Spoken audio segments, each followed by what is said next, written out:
Scripted daw po yung budget hearing, sir. Hindi po totoo yan. Si Saldi ko na lang ang tatanungin natin. Wala. Magandang araw mga kabisdak. Hahanapin po natin ngayon si Dracula. Nasaan na nga ba si Dracula? Tumakas na nga ba itong si Dracula alias Saldico? Hinahanap na po ni Tubi Tiangco. Bago po ang lahat, palike po muna, pa-share, pa-subscribe at pakipindot po ang inyong notification bell upang lagi po kayong updated sa ating mga video. Marami na pong naghahanap dito kay Saldico. Marami na pong katanungan na bumabalot. Tumakas na nga ba ito? Dahil hindi po maaninag na kahit sa TV interview ay hindi mo mapanood at hindi mo mapakinggan. Pagkatapos po bumalot ang napakalaking controversial patungkol po sa flood control projects under Marcos admin na umabot na nga ho ng 1.2 trillion pesos. Ay, swerte ng mga buhayang Dracula na to. 84 billion pesos tumiba itong kumpanya ni Dracula. At ayon po kay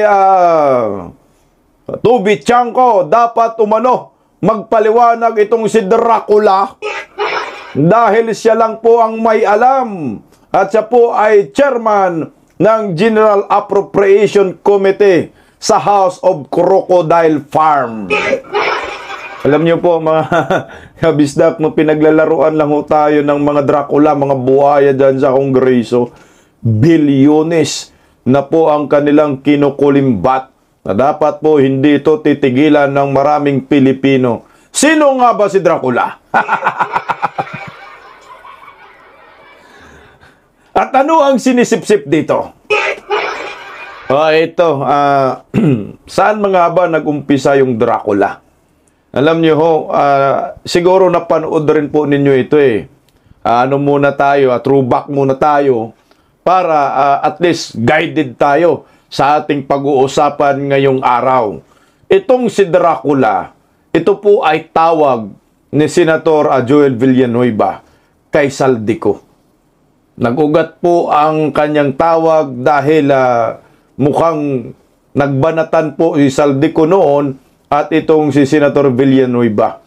At ibinunyag nga ho ni Senator Villanueva na sandamakmak na flood control projects ang meron sa Bicol na baluarte ni Dracula.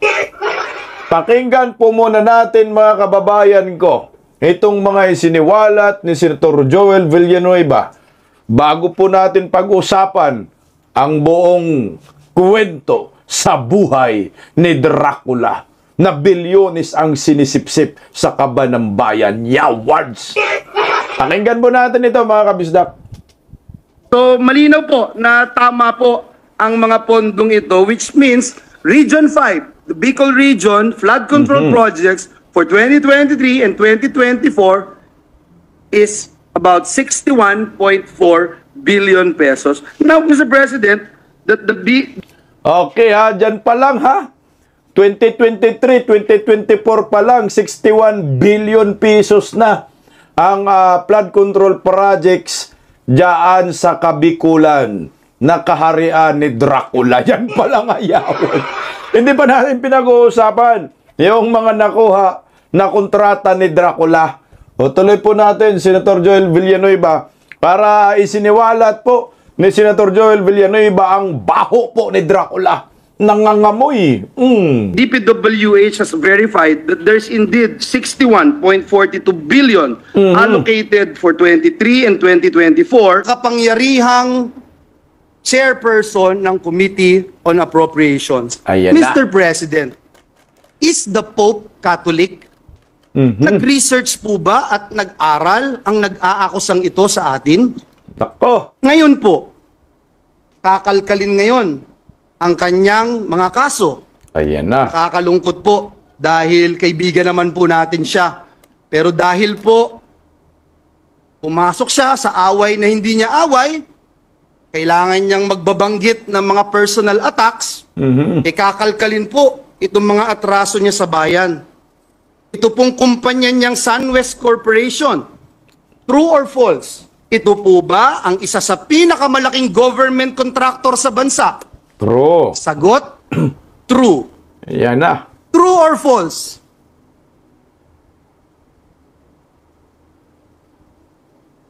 Ang korporasyon po ba niyang SunWest Corporation ay kasama dito sa kontrobersyal na Farmally case dito na inimbestigahan sa Senado na kasuhan ng Senado? The True. answer is true.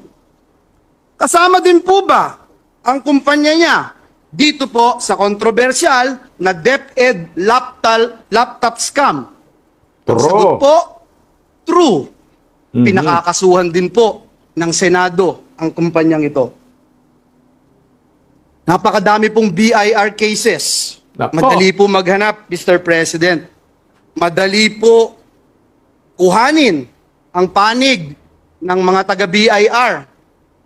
Kung ilang kaso mayroon ang kanyang mga korporasyon. Bukod po dito, yung reklamo po sa ombudsman ng anti-corruption group na ang Nako. pangalan Task Force Kasanag International, meron din pong 50 billion na kaso na kinakaharap ang taong ito. 50 billion na kaso sa ombudsman itong si Dracula. Grabe. Ang tindi talaga ng taong ito, no? Tuloy, oh. Mr. President, kung maglalabas po kayo ng baho, Mr. President, dapat naman siguro maligo ka muna. Ang masaklap po, Ginoong Pangulo, sa kabila po ng track record na ito ni Mr. Saldico, ang masaklap po, inappoint po siya ng Kamara de Representantes bilang tagapagbantay ng kaban ng bayan. Si Dracula, inappoint mo bilang tagapagbantay ng blood bank ng bayan. Patay. Ubus. Wow, Mr. President. Kailan sa kasaysayan ng bayan natin nangyari ang ganitong pagkakataon? Na isang big-time contractor ang hahawak sa kaban ng bayan. Only in the Philippines, Mr. President. Kaya ang resulta, ubos ang blood bank ni Dracula. Ito na ngayon. Nagkalit-silitsi po ang Pilipinas dahil dyan eh. Maraming kaso, graft and corruption dyan sa ombudsman, 15 billion pesos, kontratista, pero tagabantay ng kaban ng bayan, ang kapal ng mukha ni Dracula. Itong si Dracula po, mga kabisdak, ay siya po yung may-ari ng SunWest Corporation. Ayan po. Grabe po. Na number 1 sa listahan sa pinakamaraming nakuhang flood control projects. SunWest Incorporated, konektado kay Representative Saldico alias Dracula. Kabilang sa top contractors ng DPWH. Pinagyaman talaga ito ng pinagyaman ito ni Tambaluslos. Ito, nag-research po ako. Siyempre, tiningnan ko po sa Google kung sino pong may-ari ng SunWest Corporation. SunWest Construction and Development Corporation. Ngayon ay SunWest Incorporated na yata yan. Established po yan 1997, no? And is a prominent leader in infrastructure development and construction in the Bicol region. The company has diversified into other sectors including energy, real estate development, property management, and hospitality. So, ang dami palang nito, ginagawa ng kumpanyang ito. So, ngayon, itong SunWest Corporation, ang co-founders po at mga leader nito ay si co-founder Saldico. Wow! Was the chief executive officer of the SunWest Group of Companies. So, siya po yung CEO, no? Although co-divested from SunWest Incorporated in 2019 to comply with the Public Service Regulation. So, divest na. Kahit nag-divest ka, malikaw pa rin may-ari dyan. His brother Christopher Co was also a co-founder of the company. Nag-divest ka na, pero pamilya pa rin ninyo may-ari, nilolokong taong bayan, no? Ayan po yung papel ni Saldico. Siya talaga yung CEO. Siya talaga yung may-ari. Alangan naman, siyempre, kunyari lang, ikaw muna kasi, magiging kongresista ako. Kasi pag pumasok ako ng pagka-kongresista, tiba-tiba ako dito. Magkano nga ba ho ang nakulimbat? Mukhang ganun na rin ho. Ang nakuhang kontrata ng Draculang ito. Napakadaming kontrata, guys. Pag tingnan nyo po yung graph na yan, ayan po ay datos natin sa Dare to Us. Ito po yung datos niyan. Ang kontrata po na yan, yung nakalagay dyan, simula po yan ng 2016, 2017, 18, hanggang 2025. Pag napansin nyo po yung graph, yung 2016, 17, 18, 19, 20, 21, hindi ganun kalaki ang nakukuhang kontrata ng kumpanya ni Dracula, no? Papansin nyo po, 2016, almost 2 billion lang, no? 2017, 1 billion, 2018, 8 billion, 2019, 4.8 billion, 2020, 3.7 billion, 2021, 4.3 billion. Yan lang po yung nakukuha niyang kontrata. So, hindi ganun kalakihan, pero billion pa rin po yan. Pag pinansin nyo po yung graph, pagdating ng Ngagba-admin, nung dumating nung 2022, almost 17 billion na agad. Ang tindi, no? Pagdating ng 2023, 17 billion. Pagdating ng 2024, almost 20 billion. Pagdating ng 2025, nahiya. Nahiya, nagiging 6 billion na lang. Pero bilyonis pa rin. Pag tinutal mo po yan, mga ganon, around 80 plus, no? Billion pesos. Dito pa lang, 20. Na agad dito, mga almost 40 sa 2022, 2023. Plus sa 2022 naman, almost 20 rin. 60. Mga 80 nga, 84, mga almost 84 billion pesos na. Simula nang nakuha niya. Simula nang nakuha niya yung simula nung nagiging contractor po ito ng gobyerno, itong SunWest, mga almost 84.64 billion pesos po ang nakuha na niyang kontrata. So ngayon sa flood control projects, mga around 30 to 40 billion pesos approximately, yun po ang nakukuha ng kumpanya ni Dracula. Na ngayon ay hindi na po mahagilap ng maraming Pilipino. Saan na kaya to? Pinatakas na kaya ng amo niyang si Tambaluslos? Ganun po katindi, Pakinggan po natin kung ipapatawag ba si Dracula diyan sa Tri-Committee ni... Huwag ka matiri-tiri. Ito, pakinggan natin itong banat sa kanya ni Karen Davila. Diretsuhin na kita. Yung SunWest Incorporated has 79 projects na flood control. They were given 10 billion pesos. Ang founder nun, si Zaldico. Ang High Tone, 61 projects. 4.8 billion pesos. This is on record. Bakit di sila ang ipatawag? Parang naglolokohan tayong lahat. Pinapagalitan nyo yung DPWH, pero yung totoo, the corruption starts with Congress owning contractual companies, these construction companies, and getting alleged kickbacks. So, will you call them? Well, ang trigger po for the Tri-Committee to invite anyone, including legislators, including... No, will you call Zaldico? That's a direct question. Yes, if he is named as a part of anomalous deals, then he will be asked. No, he is a founder of, he Sunwest. is a part owner, Sunwest and High Tone. High Tone, Records dalawang show it. kumpanya. So will they be called? And Yes. you will call them?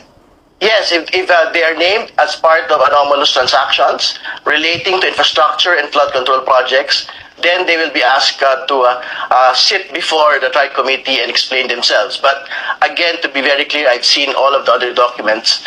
I think Congressman Zaldico has already divested himself from West. I mean, Representative Riton, you and I know that everybody divests themselves, but that is just a matter of record. Divesting means nothing. Correct. You know that. Matanda na tayo. Alam natin yun. Redon, lo mo.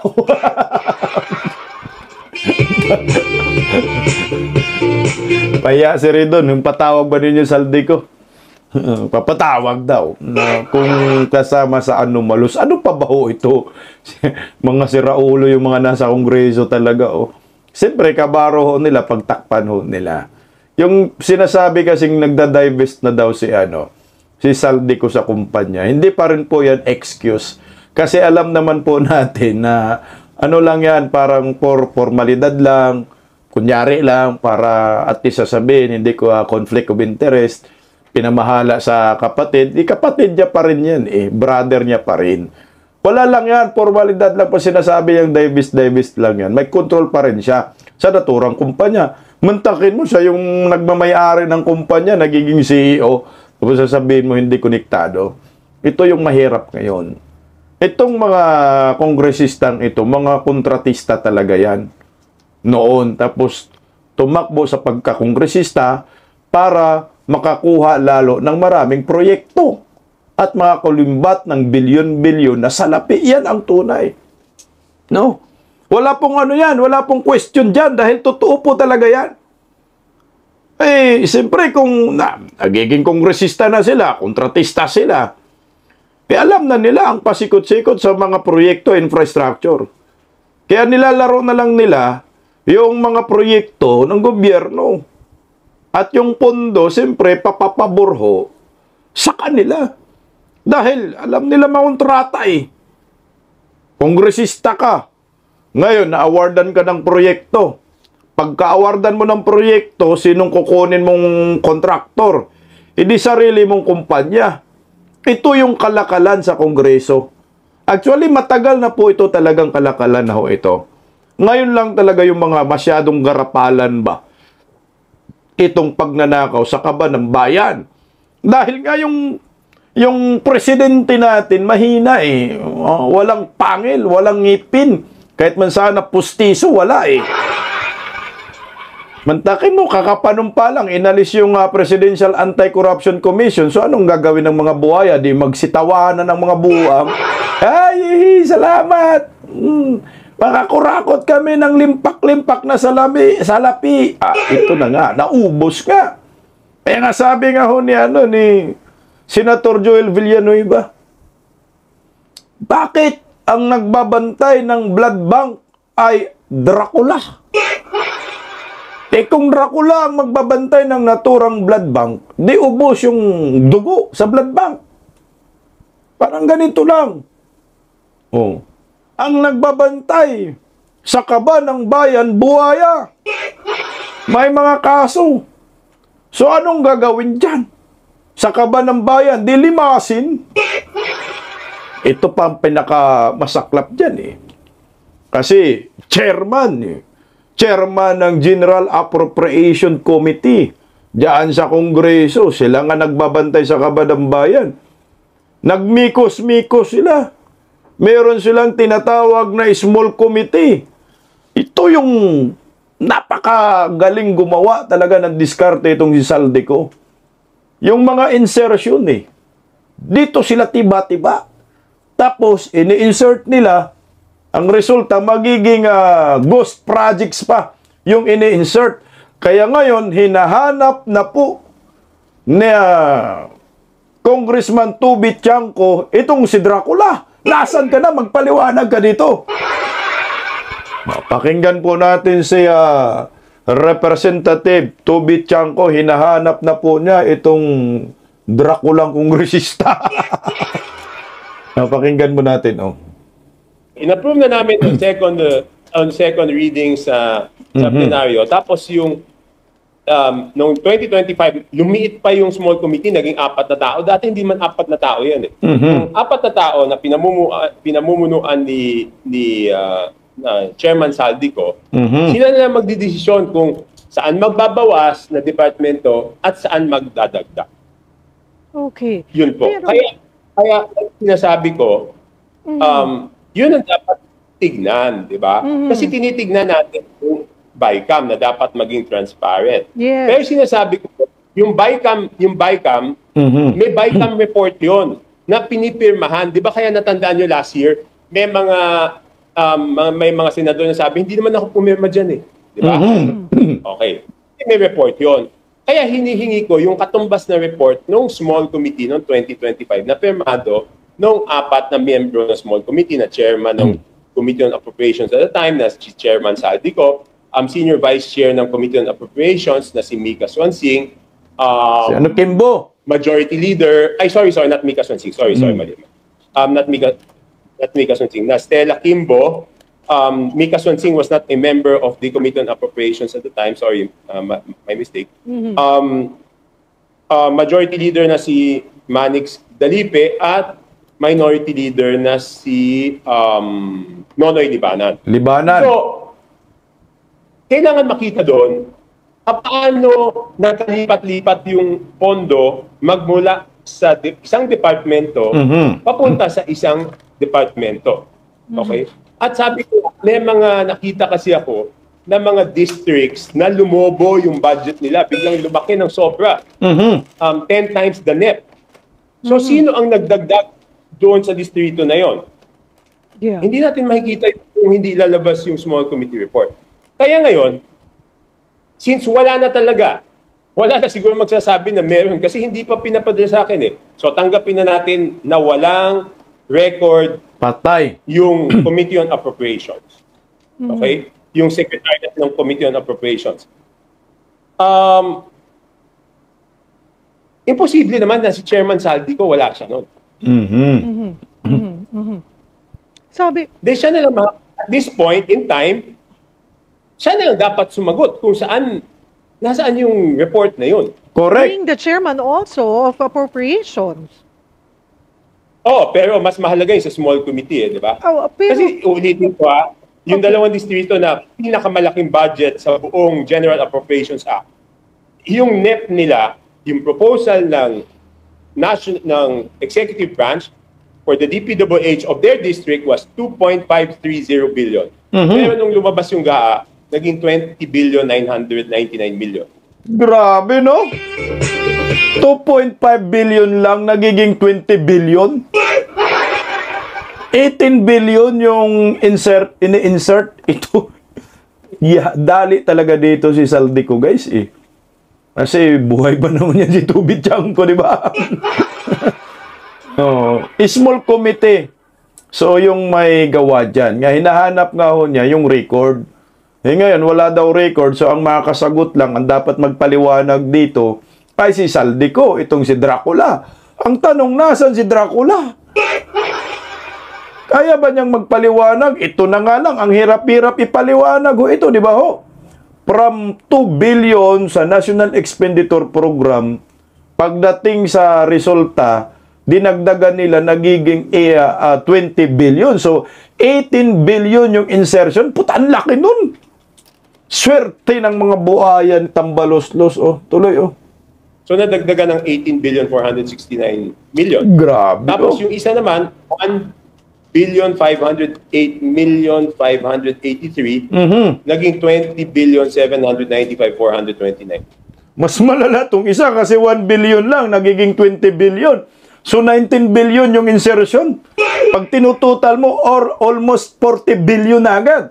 Yung insertion sa ibang distrito pa palang yan. Paano pa yung, kung sino-sino ba ng mga kongresista dyan, na mga kakampi ni Tambaloslos. So ito yata talaga yung pinaka-premyo Kaya inimpeach si Vice President Inday Sara, mabilis ang permahan eh. Bilyonis na proyekto kapalit. Bukod pa siguro yung 150 million pesos sa AKAP, AX, di ba? Tupad yun eh. Ito, infrastructure, flood control projects, bilyon-bilyon. Kaya mabilis nila inimpeach si Vice President Inday Sara eh, sa Kongreso. O, ito tayo. Insertion pa lang sa ibang distrito, 2 pa lang yung nabanggit niya. 40 billion na. O, nasan yun? Saan napunta yan? Anong pinanggagamitan yan? Tuloy po, kung Ang nadagdagan na 19 billion 286 846. Grabe. Kaya Kong, saang lugar po yan? Saang distrito? marami nagtatanong saan lugar ba yan, no? But hindi ko sinasagot kasi baka naman ibas yung mga congressman doon. Sa tagal ko sa Kongreso, hindi kayang gawin ko ng isang congressman. sakto. So ang sinasabi ko, tanungin natin sinasaldi pa paano nangyari ito. Pero kunyari, isang congressman, hindi siya makakapagdagdag ng ganyan. Though lahat ng congressman, syempre gustong maparami ang proyekto sa kanilang distrito. Walang superman na congressman na kayang gawin yan. Tama. Opo. Ganyan kalaking dagdag. Alright. Pero, okay, balikan ko Tama. Sindikato nga ho ito. Mafia. Ito yung mafia sa Pilipinas. Pira ng bayan. Kung sa ibang bansa, mafia, pagdating sa mga droga, sa atin mafia, pera ng mga taxpayer, yung sinisindikato nila.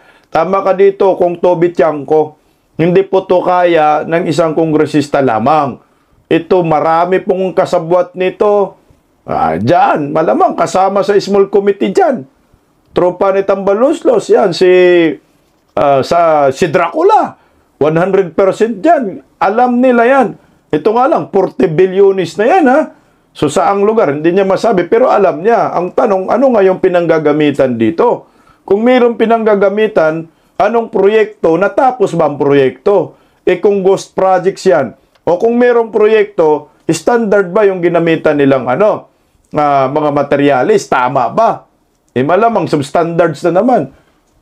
Swerte lang kung mayroong substandards. Kung wala, talagang ghost. Yari na naman ang pera ng bayan. Tuloy po, kung yung small committee. Okay, Kong, opo. Kasi hindi madadagdagan to kung walang departmentong ibang binawasan eh. DepEd kasama Diba? dyan. Yes. Pero, Okay. okay. Ngayon, ang susunod na tanong dyan, tingnan natin, ito bang mga distritong dinagdagan, may lumabas bang ghost projects o kalokohang proyekto doon sa mga distritong nadagdagan? Ayun. Kung meron, ibig sabihin, lalo tayong dapat magtanong ng mas maraming tanong, di ba? Yung sa Bulacan ba, hindi yun doon sa dalawa na nabanggit nyo? Kasi dito may lumabas. Grabe no, bilyones itong tinarantado ni Dracula. Tuloy akong. Tutuloy natin konti si Kong. Ayun. Alright, Hindi. para lang po maintindihan, okay, yung small committee, kasi sabi nyo nga, doon sa second reading, na-plancha na yan eh. Nagkaintindihan na, nagkasundo na. Okay, ito na yung, ito na yung budget, ito na yung napagkasunduan. Nahimay na yan, okay. Sa third reading, sabi nyo nga, very minimal na lang yan, mga typos na lang. Bakit nagkakaroon? Tama, spelling, yun na lang ang pwedeng balikin ko. Bakit nagkakaroon pa ng small committee? Kung natapos na sa second reading, bakit may pahabol? Di ba dapat na-plancha na po lahat yan? Tama kayo. Alam nyo, yung small committee, hindi naman yan na-invento lang noong 2025 Congress. Pero it became that small only noong 2025 Congress na naging 4 na tao na lang. Dati po ilan? Ilan, Kong? Hindi ko na matandaan. Hindi ko na matandaan, Sherry. But Alright. yung budget process, baka kasi may ibang magsasabi, kahit ngayon ka lang nag-question ng budget proseso, hindi po totoo yan. First term ko bilang congressman, nag-question na ako ng proseso, ng budget, noong 2012 HGAB. That means tinalakayan 2011. So as early as 2011, nagque-question na ako ng proseso ng budget. At yan po ay nakatala doon sa sinasabi kong archives ng Kongreso. Isipin mo, Cheryl, yung pagtatanong ko word for word, hanggang ngayon nakatago pa rin yan doon sa archives ng Kongreso. So papaanong itong nung isang taon lang, wala yung records doon? Okay, number 1, 2011. 2013 for the 2014 HGAB. Tanong ulit ako, 2014 for the year 2015 HGAB, nagtanong ulit ako. Eh kaya lang, walang nangyayari kasi matatalo rin ako sa botohan, di ba? Isa lang akong independent. Kaya lang nagkaroon ng pag-asa ngayon is because si Presidente na mismo ang nagsabi na kailangan baguhin yung budget process. The previous President, wala naman sinabing baguhin yung budget process, di ba? Pero siyempre, yung previous President, Toby Chanco, mahigpit talaga kay Tatay Digong. Now, merong Presidential Anti-Corruption Commission eh. Hinahabol paano sila makapagnakaw.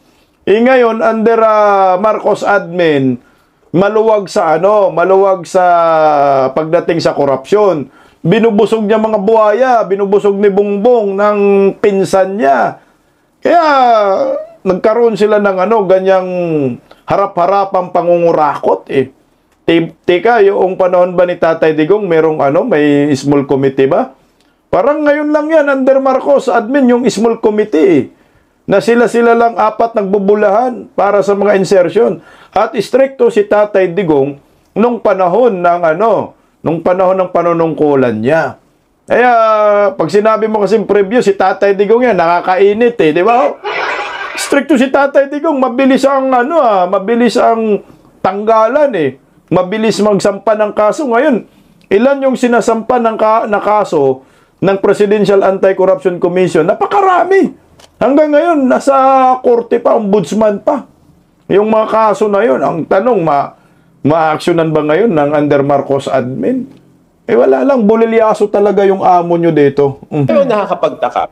Alam niyo ba kahit yung deliberasyon ng konstitusyon na nangyari ng dati, yung 1986 Constitution, lahat ng deliberations noon, naka-archive po, nakatago po yung records. So paano naman na yung pinag-usapan lang noong isang taon, wala doon yung records. So wala talaga, wala. Tinago ni Dracula yan. Kailangan, doon sa punto ng Small Committee 2025 budget, si Saldico na lang ang tatanungin natin. Wala na tayong ibang tatanungin na tao kung hindi si Congressman Saldico. Si Saldico talaga ang hanapin natin. Alam niyo po, itong si Toby Chanco, alam ko naman Marcos yan eh. Naglalabanan ngayon, nag-aaway ngayon dyan sa Kongreso, Team Marcos at Team Romualdez. Kaya hindi po tayo pwedeng magpagkampanti dyan dahil kalaban din yan ng mga Duterte. Mautag din yan, naglalaro din yan si Toby Chanco. Ngayon lang siguro, nagtablahan na sila ngayon, hindi nagkaintindihan sa partihan. Hanapin po natin itong si Dracula at kailangan magpaliwanag ho siya. Nasaan na nga ba itong si Dracula na pagkatapos sumipsip ng dugo sa blood bank sa Kaban ng Bayan, hindi na maninag? Tumakas na nga ba ito? Pinatakas na nga ba ito ni Martin Romualdez? Kasi baka madamay silang lahat dito. Aba, bilyonis po ang pinag-uusapan. Good luck na lang sa ating mga taxpayer. Kaya pa ba ng mga Pilipino? Bisdak Pilipinas. God first.